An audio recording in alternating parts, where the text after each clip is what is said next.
جب جنگ بدر ہوئی تھی تو صرف 313 تھے لڑنے والے، باقی ڈرتے تھے لڑنے کے لیے، باقی ڈرتے تھے لڑنے کے لیے، باقی ڈرتے تھے لڑنے کے لیے۔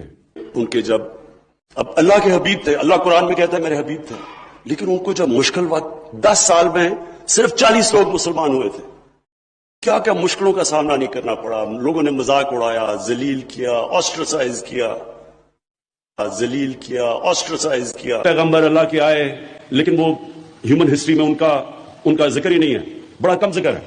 حضرت موسیٰ کا ہے لیکن حضرت عیسیٰ کا تو ہسٹری میں ذکر نہیں ہے۔ تو میں سمجھتا تھا کہ اللہ مجھے بھی مشکل وقت سے گزار رہا ہے، میری تیاری کروا رہا ہے، جس طرح اس نے نبی کی تیاری کروائی، میری تیاری کروا رہا ہے جس طرح اس نے نبی کی تیاری کروائی۔ ایک میرا کوئی ایمان نہیں تھا اللہ میں، میرا کوئی ایمان نہیں تھا اللہ میں، میرا کوئی ایمان نہیں تھا اللہ میں۔ میں جس طرح مسلمان ہوتے ہیں، جمعے کی نماز پڑھ لی تو کبھی صبح کی نماز، کوئی روزہ رکھ لیا تو پاکستان میں نہیں تو نہیں رکھا، میرا ایمان نہیں تھا اللہ میں، میرا ایمان نہیں تھا اللہ میں، میرا ایمان نہیں تھا اللہ میں۔ جو میاں والی کی گرمی ہے، میں آپ کو یقین دلاتا ہوں کہ خدا نہ خواستہ اگر اللہ نے مجھے دوزخ میں بھیج دیا مجھے گرمی نہیں لگے گی، دوزخ میں بھیج دیا مجھے گرمی نہیں لگے گی۔ والد صاحب جمعے کی نماز پہ پڑھنے پہ لے جایا کرتے تھے زبردستی، ان کی عزت کرتا تھا اس لیے میں چلا جاتا تھا، اور پھر عید کی نماز، لیکن اس کے علاوہ میرا کوئی ایمان نہیں تھا۔ 2 چیزیں پہلے آئی تھی۔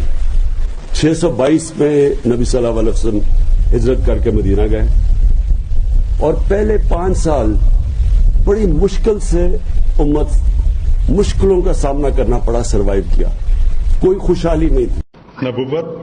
نبوت حضرت محمد رسول اللہ صلی اللہ علیہ وسلم رسول اللہ صلی اللہ علیہ وسلم بحیثیت خاتم النبیین، بحیثیت خاتم النبیون، نبی الین، روز قیامت، روز قیادت، روز قیامت، روز قیامت، اور قرآن پاک و سنت کی اور قرآن پاک اور سنت کی